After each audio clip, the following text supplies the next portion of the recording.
I'm going to be doing a whip parade today, and if anybody would like to see all of my whips, you can check out YouTube later today. This is my current on the snap that I'm working on right now. I have to finish the moon, and then I'll be going on to the next block. I hope you enjoy my whip parade. I'll be back. Hello. Well, that first clip was from my at-home whip, my current one. That was Halloween at Hawk Run Hollow. I finally picked stitching back up Monday. We've been watching Bridgerton, and it just felt like the perfect show to cross-stitch with, so that's what I've been doing. And I've been walking by all these whips, and I thought maybe I'll do a whip parade, and it'll get me motivated to start working on some of my whips more than just Halloween at Hawk Run Hollow. This is my store whip. I have done the wing on the bird. That's all I've done since last time I showed it off. I showed it off on Facebook. It is Blackbird by Blackbird Designs. I have really put this pattern through the ringer. It's going to be demolished before I ever finish. I work on that on Saturdays at usually after 3. Nobody comes in, and it's a ghost town in here, and I'll either sit and I'll work on a quilt, or I'll just sit and cross stitch for 2 hours. And I was going to start closing at 3 on Saturdays, and sometimes I'm just like, it's so peaceful and quiet. I could just sit here by myself and don't have to worry about anything. So I'll have to wait and see on that. This one isn't a whip yet. It's my most recent kit up, which when I say kit up, I put the pattern and the floss in a bag. I don't have any fabric yet. But it is Urban Stitches Game Over. And I have the floss, and I have the pattern, and I need to dig out my Monaco. It's done on Aida, but I've never done black work type design on Monaco, and I'd like to give it a try and see how that works. So it's probably going to be done on Aida, because I tried black work on it was Linen or Lugano a while back, and I am not very good at it. So that is my coming to be whip. This is my biggest whip, I believe. And stupidly, I thought it would be great to buy a giant frame to put this on. And I'm usually a Q-snap stitcher. But with this one, is that you, Jess? Yeah. Okay. My employee came back from lunch. But with this one, I wanted to keep it stretched out on the stretcher bars because I didn't want the linen to get all wrinkly, because it's 36 linen, and sometimes that can really hold on to the wrinkles, and it has knocked over my Lowry stand so many times. This giant thing is Pandemic by Long Dog. I'm on page 1, not quite done with it yet. I put this down a while back, and I haven't picked it up. I've been walking by it. I've enjoyed stitching it. I did this actually pretty fast. I had started it out with 2 strands, and then passed that on to somebody else and decided to go down to 1 strand, because 2 strands was just too bulky. And the fabric is an old fabric that I did. I've done it a couple times. I don't keep it on the website, but this is called Gosling, and it's on 36 linen. And this whip, I don't know if I have a tag, but looking at it, I would say that it's probably All the Things is the name of the fabric color. And the pattern is Luminous Fiber Arts, and it is Stitcher. And it's a very cute pattern. And although I chose not to do red, I had went through my Gloriana floss and I found this. It is called Midnight, and it is a beautiful, beautiful blue. So I decided to stitch it in blue. I started this at a retreat like 2 years ago and put it in my closet, and it got separated from the pattern and it got separated from the floss. And when I was cleaning out my craft room closet, I found it and I put it all together, and I just haven't had the urge to start it yet. A lot of these are going to go to StitchCon with me, and I'll pick which one I think that I'm going to be close to finishing and work on it then. This next one is, I'm stitching this with just white blank. It is Autumn Lane Stitchery, Lovebirds. I really like the pink and I like the monotone of it, but I had a piece of fabric that I had dyed and I kept because sometimes when they're pretty, I keep them. And this is I Descent. And it is quite pretty. This one I worked on for about a week or two, and then I put it away. I'm not a huge Aida stitcher, and I was just kind of bored, honestly. But I'll pick it back up. It's one of them that's going to StitchCon with me because it'll be an easy stitch to do there. One color, and I don't have to change anything. So I like to do single color patterns at StitchCon because I take up a little bit less room at the table. But I have done a Bella Filipina there too, so that kind of goes out the window. But I am enjoying that, and I will finish it because I want to frame it and I want to put it up here at the store. My next one I quit because I was having trouble seeing the pattern, and I need to fix my stitching area a little bit. I think I need a different light because it's just not lighting it up, because sitting here I can see it just fine. Of course I'm looking through the bifocals, but I think I need to get the pattern. I usually hang it up here like this, and I need to get the pattern a little bit lower so that my bifocals can see it. But it is Una Buena Pieza, and it is the Cat Garden, and it is a very cute pattern. It has a lot of colors. And I don't have any of the back stitching done yet, but I do have a few of the kitties and some of the flowers done. Yep, I haven't done any of the back stitching yet, but very, very, very cute pattern, and I will keep tugging along at it. I'll probably set a goal. Let me see. If I do a cat a week, maybe 2 cats a week or something like that, I can get that one pumped out through the year. This next one has been on hold for quite a while. This is the one that I took off of my rotation when I got frozen shoulder and I just couldn't stitch anymore. And I had to take a break and go to physical therapy and all that stuff. But this is Daughters of Estuary by Bella Filipina, and this pattern is absolutely beautiful, and after seeing how big it is when I started, it's going to be massive. The piece of fabric that I have is really big. This is on the very first piece of Unipoo that I dyed, and Unipoo got taken down off of the website because of when they quit mining the cerulean blue. I was forced to take it down because I couldn't find anything that was the same type of blue. I've got a couple ideas. The new Fabric of the Month color honestly might be a good substitute blue. I've only have probably a ½ pound of it left, but it would be enough for me to do a few batches of this, so at least I could release a small amount. But this is what I have done. So as you can see, compared to my head, this is going to be massive. It's going to be really, really big. So if you've done this one, I'm curious of how big this is.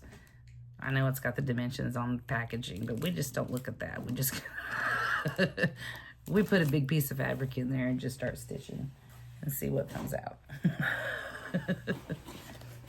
This whip is from All Forest Embroidery. I ordered a couple of kits from her with the floss and the fabric. I was working on this when I was working the poles last year, and I think I messed up the center, which is bad. So this is a pug, and it's adorable. And it was a beautiful little kit.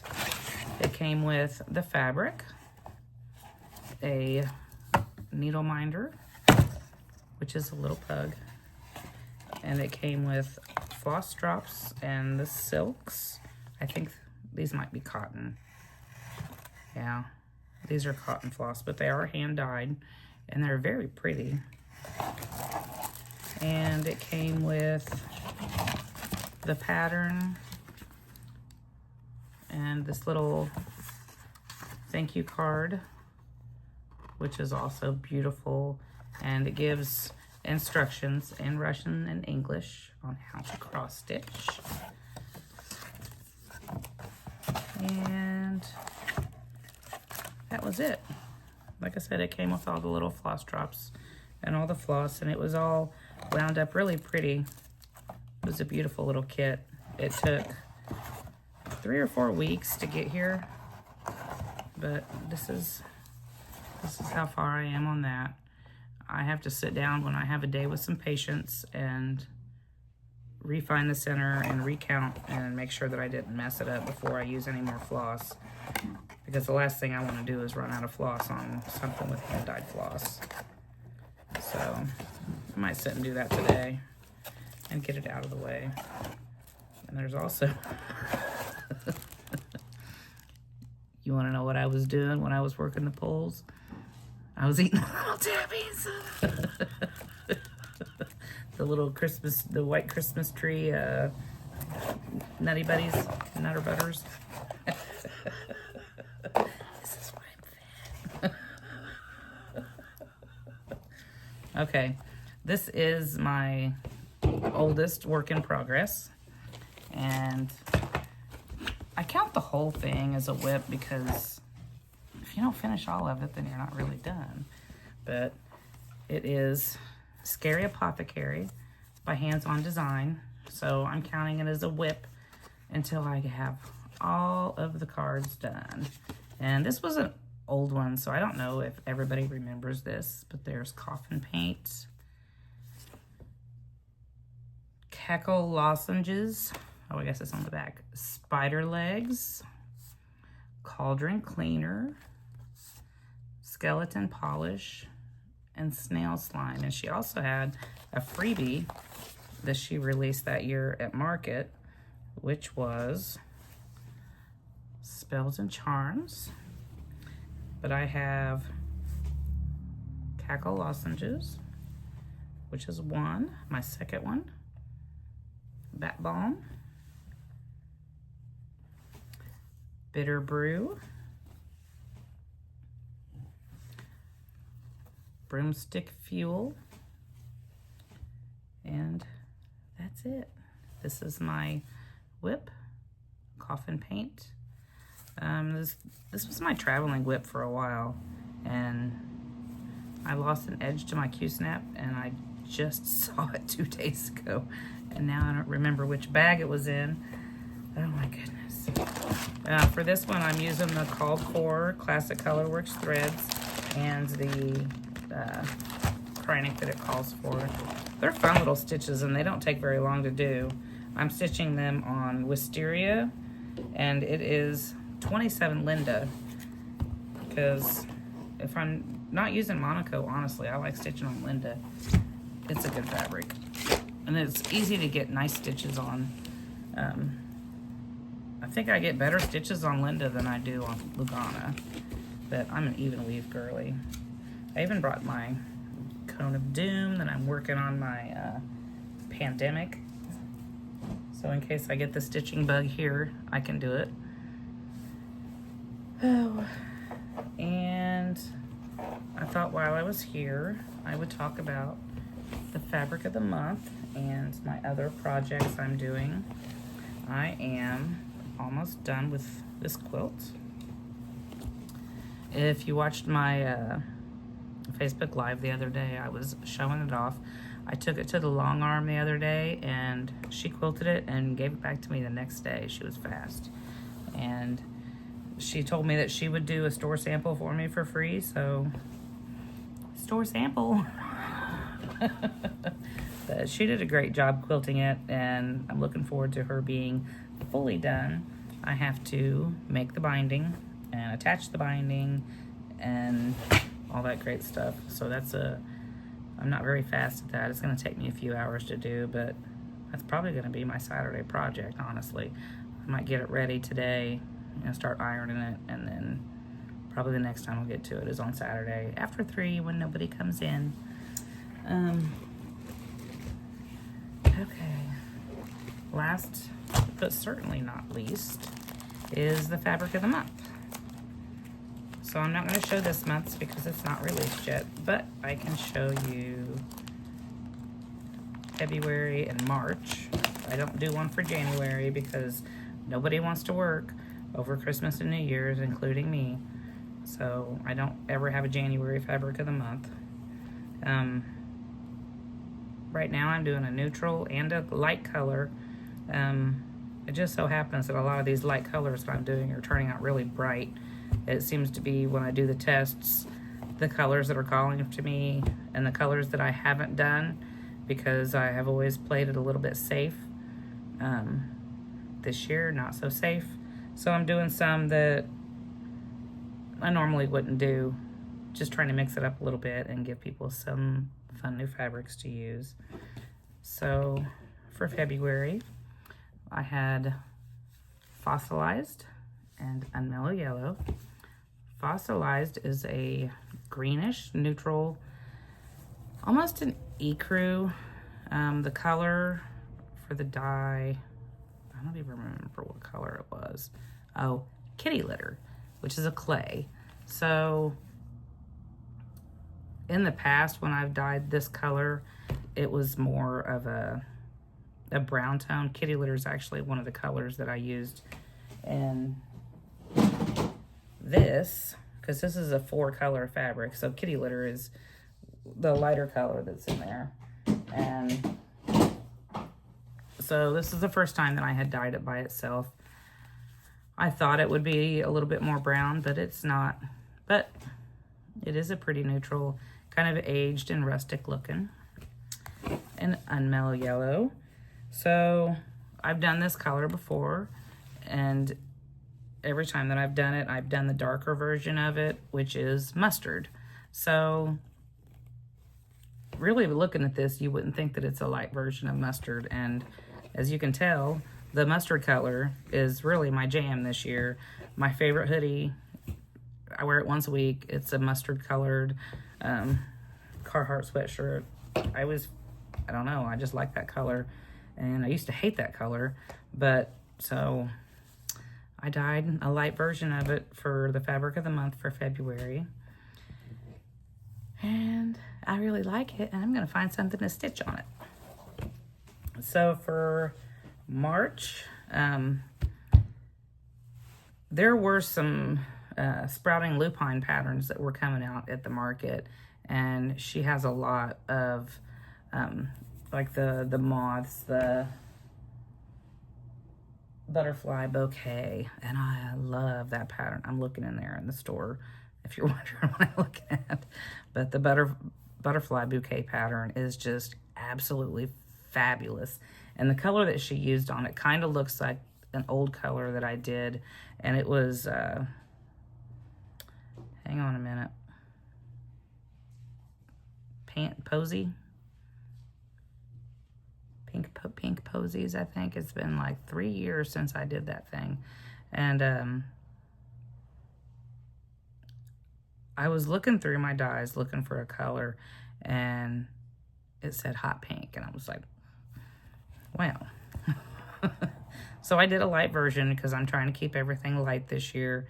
The dark fabrics, they take up a lot of dye, and they have a lot of spots because I'm dyeing. I'm putting so much dye in that liquid, and I had a lot of rejects last year on the dark ones.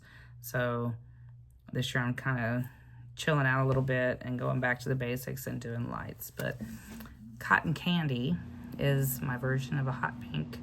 It is light, but not too light, and it is very happy, and everybody just needs a little bit of happy right now. And this color is fabulous. And it didn't model really hard. It's a nice soft one, kind of like the Unmellow Yellow. It didn't model really hard either, so I'm liking what these lights are doing. Pink is everybody's least favorite color to stitch on, which I don't get it because this color is so happy. Usually for Fabric of the Months, I try to only do one pink through the year, and this year's not going to be any different. I doubt very much if I do another pink, but I really hate to fill everybody's colors up with green and blue.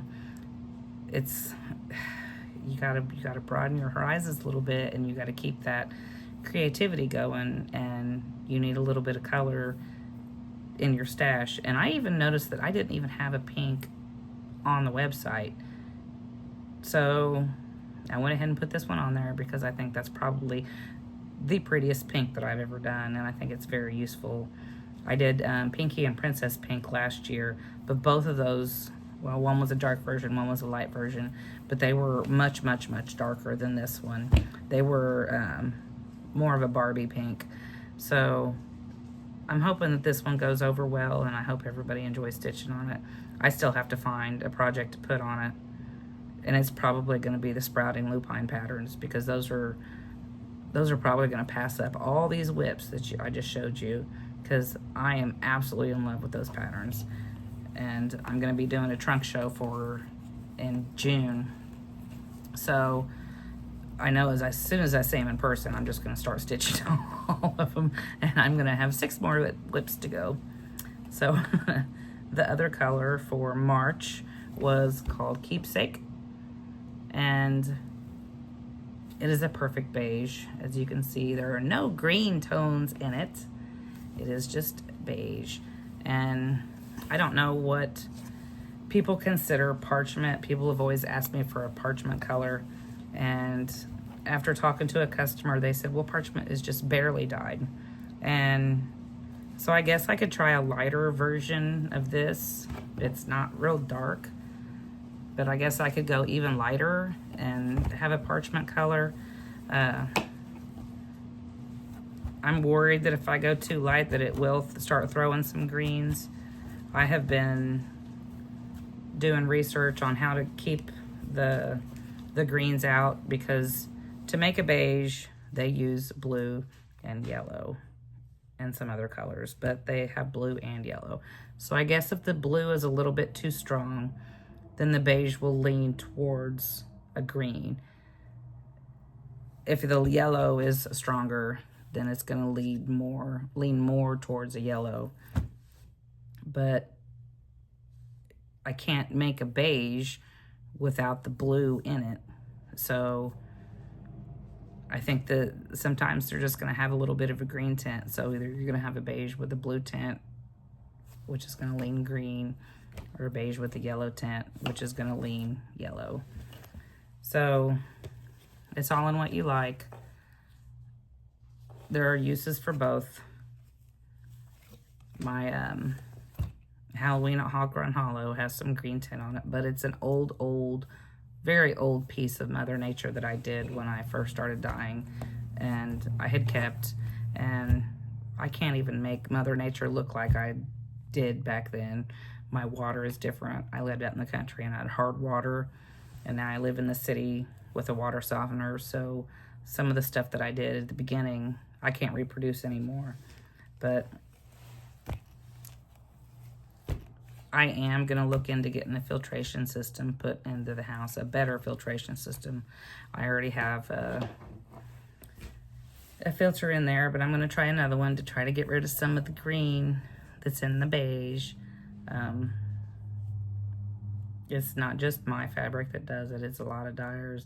I think it's more the dye, but I I hear everybody talking, and I hear people talking when I'm in earshot, and I know that people don't like the green and the beige, and so I'm doing what I can to get rid of it.